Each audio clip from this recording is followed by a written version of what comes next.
Alright, so I have a confession to make. I am far from a perfect husband. I screw up as a husband over and over and over again. It's a wonder Amy's still married to me. Most relationships start in what I'll call the puppy love phase, where neither of you can do anything wrong. Everything the other person does is so cute and exciting. When she doesn't eat all her food, he thinks it's so cute. And when he farts, she laughs along with him. But you know this phase doesn't last forever. After being married for a few years, he begins to despise the fact that she doesn't eat all her food, and she thinks that his farts are just absolutely disgusting. What changed? Seems like maybe the blinders came off, and you realized that he or she wasn't as perfect as you thought. Actually, come to think of it, what you realized is that the person you wake up next to every morning is flawed in more ways than you ever thought were possible. And if you were to ask your spouse, he or she would probably say the same thing about you. What do we do when we realize that our spouse isn't quite as perfect as we once thought? I've observed that many people treat their spouses like projects with the objective to make them into the people they want them to be. Husbands try to change their wives so that they'll arrive on time. Wives try to change their husband so that they'll watch more chick flicks with them. Husbands try to change their wives so they'll play more sports with them. And wives try to change their husbands so they'll do more cleaning around the house.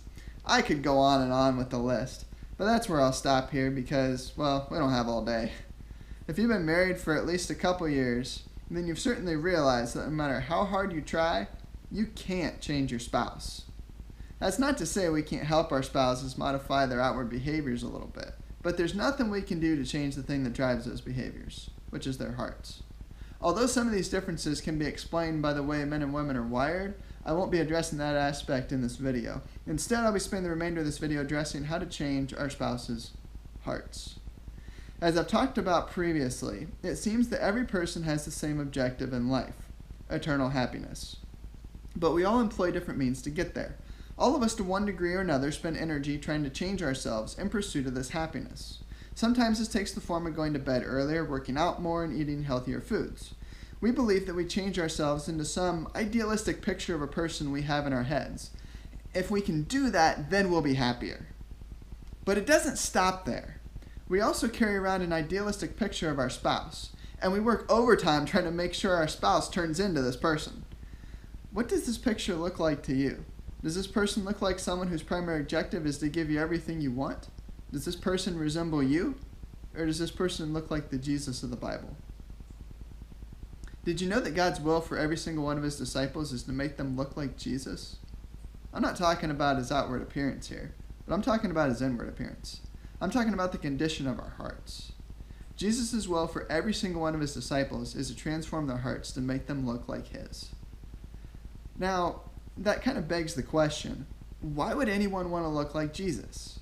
Was it because he was a good moralistic person who found happiness in his religious moralism? Not at all. Actually, Jesus wasn't even on the same spectrum as religious moralists.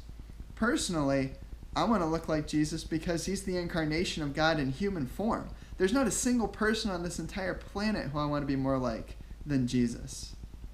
Since Amy's also a disciple of Jesus, God's goal for her is to make her heart like his heart. When I came to this realization, I began throwing out all the idealistic pictures I had in my head of who I wanted Amy to be, and I began replacing them with the pictures of who God wants her to be. For the most part, I've stopped trying to change her into the person I want her to be, and instead have turned to God in prayer for her. I don't know if it's ever been this way for you, but when I got serious about praying for people a few years ago, I prayed for any and everyone I could think of, except, of course, Amy, right? I don't know why I didn't pray for her. Maybe I was still trusting in myself to change her instead of trusting in God to change her. But I realize now that I can't trust in myself to change her heart. Heck, I can't even make her get places on time, let alone cause her to emulate Jesus. Personally, there's two types of praying I do for Amy on a near daily basis. The first way I pray for her is by praying for God to make her like him. I pray for her heart to be like his heart. I pray for her desires to be the same as his desires. The hardest part of praying for her in this way is realizing that some of these changes aren't going to be of great benefit to me. Now, what I don't do is I don't take all my little pet peeves about her to God and pray for God to change those things. What I've noticed is that whether or not we realize it, God works in the situations in our lives to transform our hearts. So when I pray for Amy, I pray for God to work in the specific situation she's facing. Whether she's struggling through something challenging at work, or whether she's suffering from a massive headache, or whether something else is going on in her life, I pray that God works through those specific situations to transform her heart. And the second way I pray for Amy is by asking God to show me where he's working in her heart, in order to ask for an opportunity to participate with him in that work. Participating with God may sound like a lot of fun, and sometimes it is, but it can also be very challenging.